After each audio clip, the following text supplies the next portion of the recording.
할렐루야. 오늘 역대상 1절로 44절은 포로에서 돌아온 이스라엘 백성 중에 이제 유다 지파와 베냐민 지파와 또 레위 자손들이 예루살렘에 거주한 그들의 명단이 나와 있습니다. 자,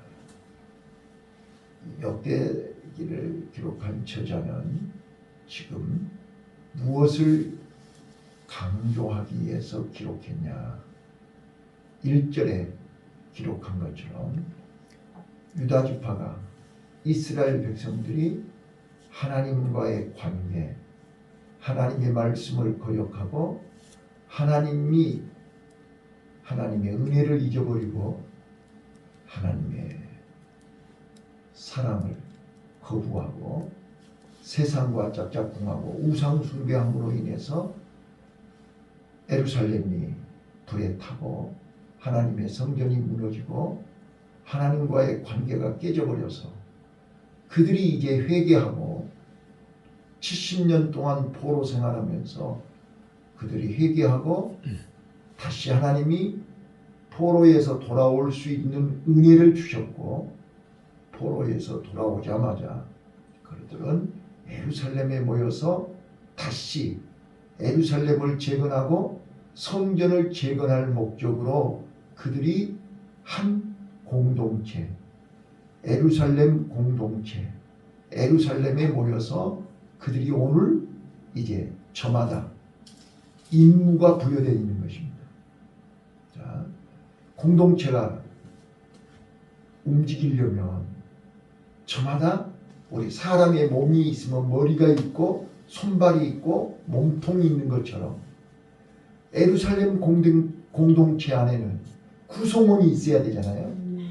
그래서 1절부터 9절까지 이게 유다 백성들이 696명, 베냐민 지파 사람들이 965명. 그래서 예루살렘에 모여 있는 사람들이 이게 명단이 나오는 거죠. 그 다음에 제사장 가문 10절부터 13절까지, 그 다음에 14절부터 16절까지는 레위 자손들 명단이 나오고요. 구체적으로 성막 문지기들이 17절부터 27절까지 특히 왕의 문을 지키는 양의 문, 왕의 문 지키는 문지기들이요. 그 다음에 고라 자손들은 성막 문을 지키는 것이 19절로 20절 나와 있고요. 그 다음에 이제 레위인들 중에서 찬양을 성가대 또 성전 문 지키는 거 14절부터 16절은 찬양하는 사람들, 17절부터 27절까지는 성전 문을 지키는 사람들, 그 다음에 이제 더 구체적으로 기명을 담당하는 사람들이 28절, 성전 기구를 맡은 자들이 29절, 그 다음에 향기름을 맡은 자들이 30절, 지지는 걸 맡은 자들이 31절, 진설병을 맡은 자들이 32절, 찬양을 맡은 자들이 33절. 이렇게 성전 안에서 각자 임무가 부여돼서 그 임무를 수행하는 일에 최선을 다했다 하는 것이고요. 그 다음에 마지막 이제 35절부터 44절까지 다시 사울의 족보가 나오죠. 근데 이 족보는 무슨 족보냐? 예루살렘 공동체, 다시 말을 바꾸면 이스라엘 역사의 통일 이스라엘 왕국을 시작한 것이 사울 왕이잖아요. 초대 왕이잖아요. 그래서 다시 통일 이스라엘 왕국을 회복하자는 거잖아요. 그래서 이제 다음 장에 이제 사울 왕이 죽고 다윗 왕이 메시아의 후손, 메시아의 언약, 다윗을 통해서 그 언약이 성취되는 것을 소개하려고 하는 것입니다. 자, 그렇다면 오늘 본문을 통해서 우리에게 주는 교훈이 뭐냐? 자, 우리는 거듭 말씀드리지만 이스라엘 백성들은 하나님이 특별히 선택한 민족입니다. 맞습니까? 나와 여러분은 하나님 앞에 특별한 선택을 받은 성도임을 믿습니까? 그렇다면 우리는 어떻게 살아야 됩니까? 하나님의 은혜를 잊어서는 안 됩니다. 네. 자, 우리가요, 삶의 현장에서 우리가 지치고 상처받고 피곤하고 힘들면 우리는 언제든지 꼭 붙들고 놓지 말아야 할 것이 있는데, 자, 우리가 천성을 향해서 가는 순례자들이 반드시 준비해야 될 것이 세 가지가 있습니다. 그게 뭐냐면, 첫 번째는 죄의 무거운 짐을 지고 있다는 사실을 인정해야 됩니다. 내가 뱀에 물렸다는 사실을 알아야 되는 것입니다. 네. 그거를 모르기 때문에 오늘 죽을지 내일 죽을지 모르면서도 우리는 세상에서 발버둥을 치고 있는 것입니다. 여러분, 무거운 짐을 지고 늪에서 발버둥 치면 더 깊이 빠지는 것입니다. 그래서 우리는 이 불뱀에 물린 자들이 광야에서 아무리 좋다는 약, 좋다는 짓을 다 해도 답이 없습니다. 결국은 죽습니다. 자, 그래서 하나님이 모세를 통해서 살 길을 만들어 주신 것입니다. 쳐다보면 살리라. 자, 오늘 두 번째 우리는 살 길을 알아야 되는 것입니다. 아멘. 네. 자, 순례자들이 천성을 향해서 가는 여정은 한치 앞을 모른다니까요. 언제 어느 때 어떤 장애물이 올지 모른다니까요. 그런데 내 혼자는, 내 스스로는 나를 지킬 수 없어요. 그래서 동역자가 필요하고 동반자가 필요하고 이 친구가 필요한 거예요. 오늘 우리는요, 내 삶의, 내 인생의 여정 속에 어떤 친구가 있느냐가 중요하다니까요. 네. 자, 크리스찬이 천성을 향해 가는 여정에 전반기에는 둘도 없는 친구가 누구였냐면 신실이었어요. 믿음이었어요. 근데 그 믿음이 허영의 시장에서 화형을 당해요. 순교를 해요. 그 장면을 보고 있던 소망이라고 하는 친구가 다시 크리스찬과 동행을 해서 천성까지 같이 가요. 그걸 보면서 우리는 친구가 중요하다. 순례의 여정 속에 가정에서는 어떤 배우자, 직장에서는 어떤 친구, 교회에서는 어떤 친구, 우리는 어떤 친구를 만나느냐에 따라서 내가 약해지고 내가 상처받고 내가 넘어지고 내가 쓰러져도 언제든지 즉시 일으켜주고 위로해주고 도와줄 수 있는 친구가 필요하더라. 아멘. 내가 불뱀에 물렸을 때 모세가 옆에 있었기 때문에 사는 것입니다. 모세가 없었으면 살 길이 없습니다. 하나님께서는 우리에게 이 땅에 사는 동안 언제든지 나와 동행하고, 성경에 그렇게 써졌잖아요. 사람은 언제든지 나를 떠나고 너를 버릴 수 있지만 하나님은, 예수님은 나를 버리지 않는다. 세상 끝날까지 내가 너희와 함께하리라. 믿습니까? 내가 사망의 음침한 골짜기를 다닐지라도 내가 세상 끝날까지 나와 동행하시고 나를 지켜주시고 나를 보호하시고 인도하시는 분이 하나님이요 예수입니다. 그래서 우리는 예수님을 쳐다보고 예수님 손을 붙잡고 예수님과 함께 할 때 우리는 살 수 있습니다. 그런데 타락한 인간은 언제든지 나 예수님 없이도 살 수 있다고, 내 고집대로 해보겠다고, 내 마음대로 살겠다고 탕자처럼 아버지 집을 떠나는 사람들이 있더란 말이에요. 자, 우리는 하나님의 은혜로 우리가 불뱀에 안 물리고 전갈에 안 쏘인 거지, 여러분이 내 마음대로 내 고집대로 살아보겠다고 하는 순간 불뱀에 물린다는 사실을 깨달아 하시기를 바라요. 우리가 나 좀 봐봐요.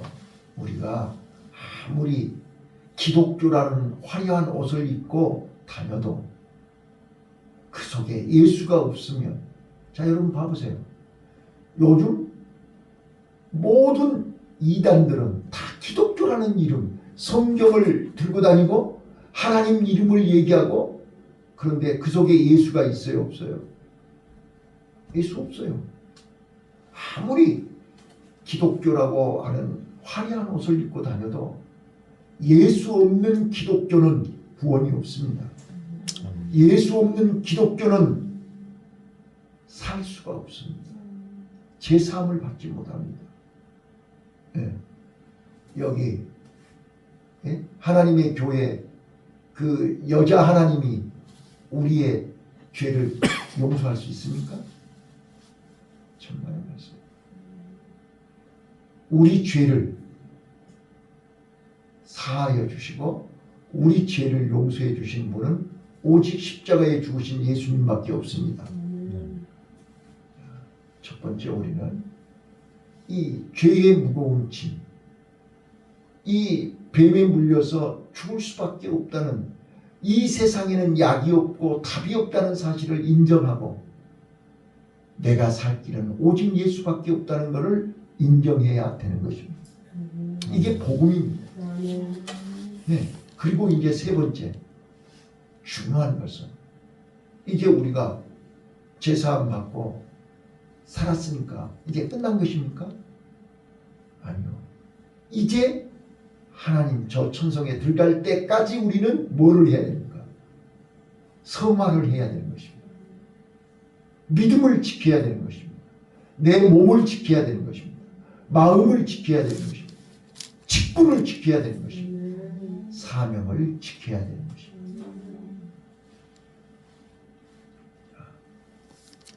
꽃이 피면 그 꽃이 피고 화려하게 피고 끝나버리면 아무 의미가 없는 것입니다. 이제 열매를 맺어야 되는 것입니다.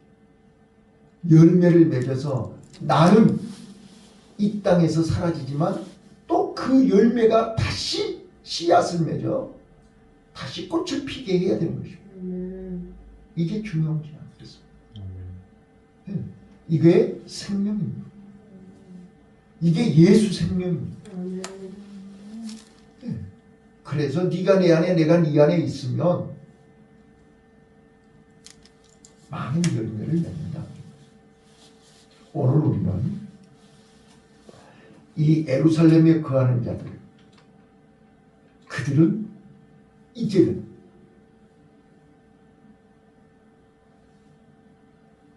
포로생활 70년 동안 철저하게 깨달았습니다.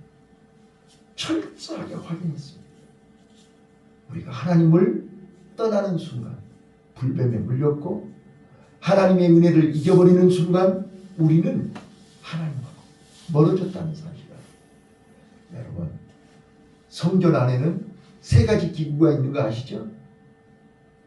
제일 앞에 뭐가 있어요? 네? 향단이 있어요. 좌우에, 이쪽에는 등대, 이쪽에는 떡상. 자, 여러분 잘 봐봐요. 등대는 뭐 하는 데 필요한 거예요? 빛이 필요한 거예요. 빛이 있어야 어둠이 물러가는 거죠. 빛이 있어야 옳고 그름을 분별할 수 있는 거죠. 빛이 없으면 캄캄하다니까요. 한치 앞을 알 수가 없어요. 그래서 빛 대신 예수 그리스도가 내 마음속에 있어야 오늘도 우리는 빛 가운데로 걸어가는 거예요. 자, 그러기 위해서는 우리가 하나님의 말씀을 먹어야 산다니까요. 하나님의 말씀이 있어야 우리는 일을 한다니까요. 하나님 말씀의 인도를 받아야 된다니까요. 그런데 순례길에 그들이 피곤하여 졸다가 2마리를 잃어버려요. 말씀을 놓아버린다니까요. 그 말씀을 잃어버리면 결정적인 순간에 답을 몰라요. 언제든지 우리는 인생의 해답을 이 말씀 속에서 찾으시기를 바라요.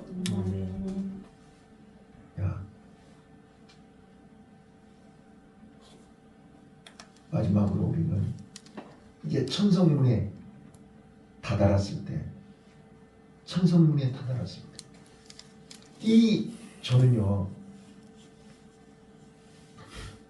왜 하나님께서 우리에게 향단, 기도하라고 했냐?